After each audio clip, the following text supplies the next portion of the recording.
चैत्र पूर्णिमा की व्रत कथा। एक बार की बात है, किसी नगर में एक सेठ और एक सेठानी रहा करते थे।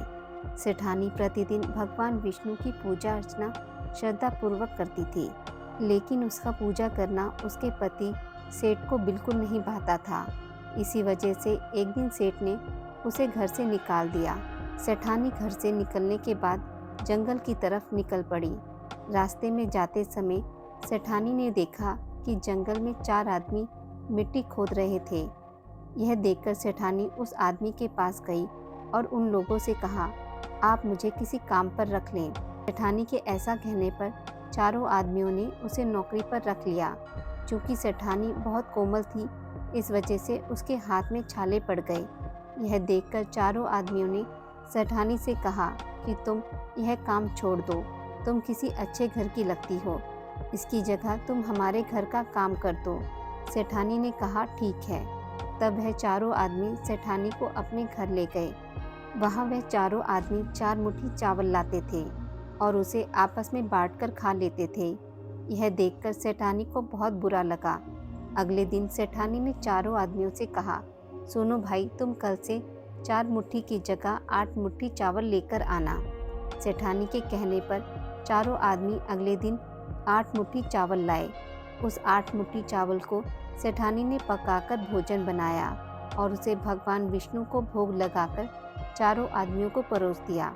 जब चारों आदमियों ने उस भोजन को खाया तो वह भोजन उन लोगों को बहुत स्वादिष्ट लगा और उन्होंने सेठानी से कहा, सुनो बहन, आज से जो तुमने खाना बनाया वह बहुत ही स्वादिष्ट था। यह सुनकर सेठानी ने कहा, यह भोजन भगवान विष्णु का झूठा है, इसी वजह से आप लोगों को बहुत स्वादिष्ट लग रहा है। सेठानी के जाने के बाद सेठ भूखों रहने लगा। आसपास के लोग उसे देखकर ताना मारते थे कि यह आदमी सिर्फ अपनी पत्नी यानी सेठानी की वजह से ही भोजन किया करता था। यह सुनकर सेठ एक दिन अपनी पत्नी सेठानी को खोजने के लिए जंगल की तरफ निकल पड़ा। रास्ते में उसे वही 4 आदमी मिट्टी खोदते हुए दिखाई दिए। उन्हें देखकर सेठ ने कहा, सुनो भाई, क्या तुम मुझे काम पर रख सकते हो? तब चारों आदमियों ने उसे भी काम पर रख लिया, लेकिन मिट्टी खोदने की वजह से सेठ के हाथों में छाले पड़ने लगे और उसके बाल उड़ गए। यह देखकर उन चारों आदमियों ने कहा, सुनो भाई, तुम यहाँ का काम रहने दो, तुम अच्छे घर के लगते हो, तुम हमारे घर चलो, वहाँ कुछ काम कर लेना।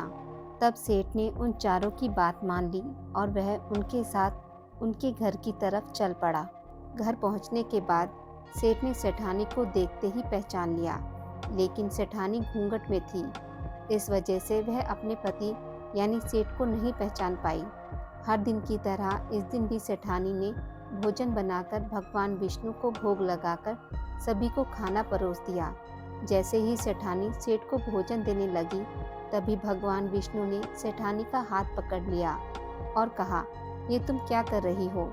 यह सुनकर सेठानी ने कहा, मैं कुछ नहीं कर रही हूँ, मैं तो भोजन दे रही हूँ। भगवान विष्णु ने मेरा हाथ पकड़ लिया है। तब चारों भाइयों ने सेठानी से कहा, हमें भी भगवान विष्णु के दर्शन कराओ। ऐसा कहने पर सेठानी भगवान विष्णु से हाथ जोड़कर अनुरोध करने लगी, प्रभु आप मेरी तरह इन्हें भी दर्शन दें। तब भगवान विष्णु वहाँ प्रकट हो गए। यह देखकर सेठ ने सेठानी से क्षमा मांगी और उसे अपने घर साथ चलने को कहा। तब चारों भाइयों ने अपनी बहन को बहुत सारा धन देकर विदा किया। उसी समय से सेठ भी भगवान विष्णु का भक्त बन गया और उनकी पूजा श्रद्धा पूर्वक करने लगा। ऐसा करने से उसके घर में फिर से धन की बरसात हो गई। ऐसी मान्यता है कि चैत्र पूर्णिमा के दिन व्रत रखने से हनुमान जी के साथ प्रभु श्री राम और माता सीता की भी विशेष कृपा प्राप्त होती है। आज की इस वीडियो में बस इतना ही। मित्रों, अगर आपको मेरी वीडियोस पसंद आती हैं तो उसे लाइक और शेयर ज़रूर करें और पूजा पाठ से जुड़ी जानकारी के लिए मेरे चैनल को सब्सक्राइब करना ना भूलें। धन्यवाद।